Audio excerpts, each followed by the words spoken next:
The Bird of Happiness. A tale from Russia. A long time ago, a little boy called Igor lived with his mother and father in a small house which was made of wood. Igor's family was very poor. His father was a woodcutter, and his mother made clothes for rich people in the city. Their house was in the middle of a large forest in the north of Russia. In summer, the days were long and the forest was alive with the sounds of birds singing to each other. Igor's father taught him the names of the different birds, and the boy soon knew all their songs. But in winter, the days were very short, and there was deep snow everywhere. The forest became quiet because the birds left to spend the winter months in warmer countries. One winter, Igor became ill. His mother made special food and drink for him, but he only got worse. The doctor from the city came to see Igor, and spent some time talking with the boy, and looking at him. Then he spoke to Igor's mother and father. "He's very ill, but I don't know what's wrong with him.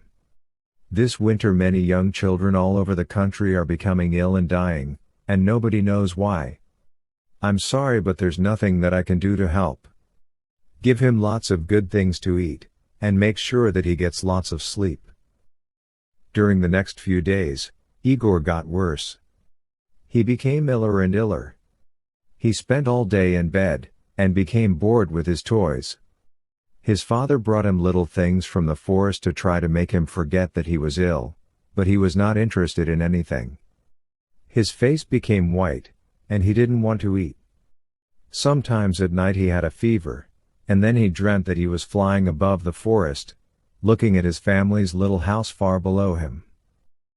One morning, after a very bad night, Igor woke up and found his father looking at him. "Is there anything that you want?" said his father. "Yes, there is, father," said Igor. "I miss the songs of the birds. Could you catch a bird and put it in a cage for me? If you put the cage above my bed, I can listen to the birds singing and remember the sounds of the forest." "Of course, little Igor," said his father, smiling. "I'll bring you your bird tomorrow." But he knew that, now it was winter, there were no birds in the forest. This was the only thing that his son wanted, and he could not give it to him. "Perhaps you could make him a bird out of wood?" said Igor's mother. "You could use one of those little pieces of wood that we usually burn on the fire." It was a cold, snowy day, and the forest trees were hard to cut. But all day, while he was working, Igor's father thought about how to make his son a bird out of wood. "Of course it'll never sing," he said to himself, "but perhaps if it's very beautiful, little Igor will like it just the same." After dinner that night, he started making the bird. The first few times that he tried were no good. The finished birds were all too fat and too heavy to fly. He put them one by one on the fire, and held his head in his hands. It was now the middle of the night, and outside more snow was falling. Then he suddenly said to himself, "I know. The bird needs to be just 2 pieces of wood. If I cut the wood carefully, the bird can have real feathers." First he took a piece of wood for the head, body and tail. He began with the tail, cutting the wood into feathers with his right hand. Then, with his left hand, he smoothed out the feathers. When he was happy with the tail, he took some more wood for the wings. He cut them out carefully. It all took a long time because sometimes the feathers broke and he had to start again. But in the end, he finished it. While the sun was beginning to come up, he showed the bird to his wife. "It's beautiful," she said. "But it's not ready yet." She took a needle and some thread and carefully sewed the ends of the tail feathers and wing feathers together. Soon the feathers were all together, just like on a real bird. Then she tied a long thread to the middle of the bird's back. This way they could hang it above Igor's bed. They looked at the bird together. "Now that it's ready," said the woodcutter, "I'll take it into little Igor's room." Igor was asleep. Very quietly the father hung the bird above the boy's bed. He stood back and looked at it. The bird turned slowly on its thread. The woodcutter went happily to his bed to rest after his long night's work.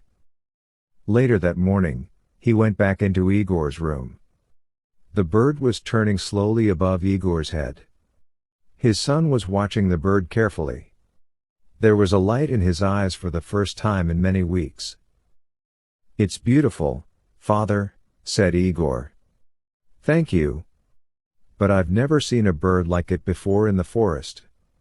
"What's it called?" "That's a good question. I'll find out and tell you later." The next morning, when the woodcutter went into his son's room, he found the boy sitting up in bed, trying to touch the bird. The last time that Igor sat up in bed was many weeks ago, he thought. "So what's it called, father?" the boy asked. "I'm still not sure," his father replied. That night, Igor's father went into his son's room and he quietly made the thread a little shorter. Now the bird was hanging a little higher above Igor's head. 3 days later, he found Igor kneeling on the bed, trying to touch the bird. His hand was very near it. "Have you decided on the name of my bird, father?" Igor asked. "Not yet, my son. I'll tell you later," his father replied. Again the father went at night into his son's room and put the bird a little higher. 5 days later, Igor was standing on the bed, and nearly touching the bird. "Father, help me. I want to make it go round," he said. "Go on trying." "It's not as high as you think," replied his father. "And when will you tell me its name?" "Very soon, my son," replied the father. 7 days later, Igor's father was cutting wood when he heard strange sounds coming from the house. He ran quickly to his son's bedroom. Igor was jumping up and down on his bed, laughing. Above his head the bird was going round very fast. "Look, father. I touched the bird," shouted Igor happily.